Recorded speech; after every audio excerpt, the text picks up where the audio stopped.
Chapter 28. Two Visits.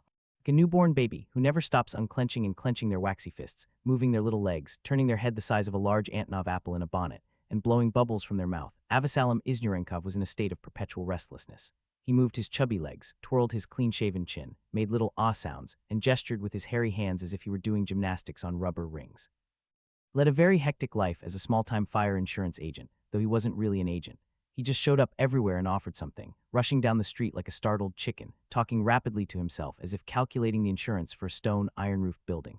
The essence of his life and work was that he was organically incapable of focusing on any one thing, subject, or thought for more than a minute. If a joke wasn't to his liking and didn't elicit immediate laughter, Izhnurenkov wouldn't try to convince the editor, like others would, that the joke was good and just needed a little thought to be fully appreciated. He would immediately offer a new joke.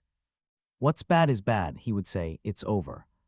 In stores, Avvasalam Vladimirovich created such chaos, appearing and disappearing so quickly before the astonished clerks, buying a box of chocolates so expansively that the cashier expected to receive at least 30 rubles from him. But Izhnurenkov, dancing around the cash register and grabbing his tie as if he were being strangled, would toss a crumpled 3-ruble note onto the glass counter and, bleeding gratefully, would run off. If this man could have stopped himself for even 2 hours, the most unexpected things would have happened. Maybe Izhnurenkov would have sat down at a table and written a beautiful novel, or maybe a request to the Mutual Aid Fund for a non-repayable loan, or a new clause to the law on the use of living space, or a book called The Art of Dressing Well and Behaving in Society. But he couldn't do it. His frantically working legs carried him away, the pencil flew from his moving hands like an arrow, and his thoughts jumped around. Izhnurenkov ran around the room, and the seals on the furniture shook like earrings on a dancing gypsy. A giggling girl from the suburbs sat on a chair. Avvasalam Vladimirovich exclaimed, "Divine, divine. The queen with voice and gaze enlivens her magnificent feast. High class, you are Queen Margit." The queen from the suburbs, not understanding any of this, laughed respectfully. "Well, eat the chocolate, please do. Charming." He kissed the queen's hands every minute, admired her modest attire, shoved the cat at her, and asked imploringly, "Really, does he look like a parrot? A lion, a real lion, tell me, is he really extraordinarily fluffy? And the tail, tell me, is it really a big tail? Ah." Then the cat flew into the corner, and Avvasalam Vladimirovich, pressing his hands to his plump, milky chest, began to bow to someone in the window. Suddenly, a valve clicked in his reckless head, and he began to make provocative jokes about the physical and mental qualities of his guest. "Tell me, is that brooch really made of glass? What a shine. You've blinded me, honestly. And tell me, is Paris really a big city? Is there really an Eiffel Tower there? What hands, what a nose. He didn't embrace the girl. It was enough for him to pay compliments, and he paid them nonstop. The flow of compliments was interrupted by Ostap's visit. The great combination artist twirled a scrap of paper in his hands and sternly interrogated. "Does Izhnurenkov live here? Are you him?" Avvasalam Vladimirovich anxiously peered into the visitor's stony face. In his eyes, he tried to read what claims would now be made, whether it was a fine for breaking a window on the tram, a summons to the People's Court for non-payment of rent, or a subscription to a magazine for the blind. "What's this, comrade?" Bender said harshly. "It's not right to chase away a state courier." "What courier?" Izhnurenkov was horrified. "You know which one. I'm going to take the furniture now. I'll ask you, citizen, to clear the chair." The citizen, to whom the most lyrical poets had just been recited, rose from her seat. "No, sit down," Izhnurenkov shouted, covering the chair with his body. "They have no right." "You should be quiet about rights, citizen. You need to be conscious. Free the furniture. The law must be obeyed." With these words, Ostap grabbed the chair and shook it in the air.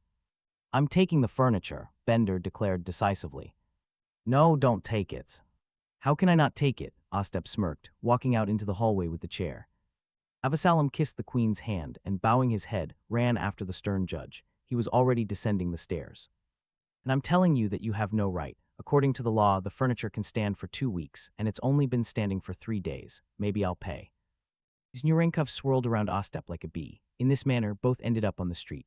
Avvasalam Vladimirovich ran after the chair all the way to the corner. Here he saw sparrows jumping around a pile of manure. He looked at them with enlightened eyes, muttered, threw up his hands, and bursting into laughter, said, "High class, Carried away by the development of the theme, Izhnurenkov cheerfully turned back and, skipping, ran home. He only remembered the chair at home, finding the girl from the suburbs standing in the middle of the room.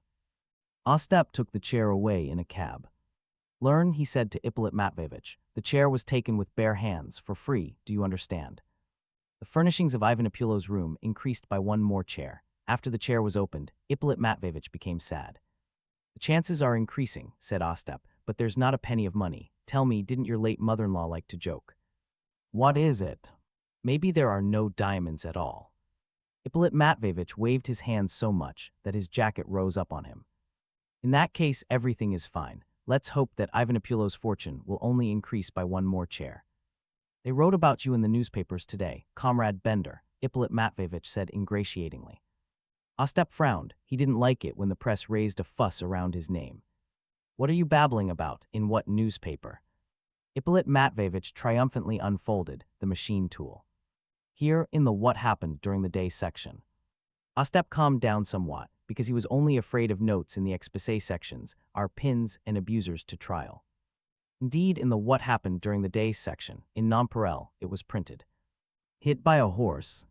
Yesterday in Sverdlov Square, citizen O. Bender was hit by a horse from cab driver number 8974. The victim escaped with a slight fright. Cab driver escaped with a slight fright, not me, O. Bender grumbled. Idiots, they write, and they don't know what they're writing themselves. Ah, this is the machine tool. Very, very nice, Vorobyaninov, that this note may have been written while sitting on our chair. A funny story. The great combination artist pondered. A reason for a visit to the editorial office had been found. After inquiring with the secretary that all the rooms to the right and left along the entire length of the corridor were occupied by the editorial staff, Ostap put on a simpleton look and undertook a tour of the editorial premises. He needed to find out in which room the chair was located. He climbed into the local committee, where a meeting of young motorists was already underway, and since he immediately saw that there was no chair there, he moved to the neighboring room. In the office, he pretended to be waiting for a resolution. In the worker correspondent department, he found out where, according to the announcement, waste paper was being sold. In the secretariat, he inquired about the subscription conditions, and in the feuilletonist's room, he asked where they accepted announcements about the loss of documents. In this manner, he reached the editor's room, who, sitting on the concession chair, was blowing into the telephone receiver. Ostap needed time to carefully study the area.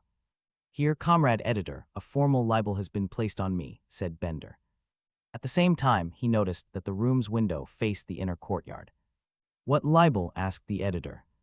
Ostap unfolded the copy of the machine tool for a long time. Looking back at the door, he saw an American lock on it. If you cut out a piece of glass in the door, it would be easy to reach in and open the lock from the inside. The editor read the note indicated by Ostap. In what do you, comrades, see libel? How so? In this, the victim escaped with a slight fright. I don't understand. Ostap looked kindly at the editor and the chair. Am I going to be frightened by some cab driver? They've disgraced me before the whole world. A retraction is needed. Here's what, citizen, said the editor. No one has disgraced you, and we don't give retractions on such trivial matters. Well, all the same, I won't leave it at that, said Ostap, leaving the office. He had already seen everything he needed.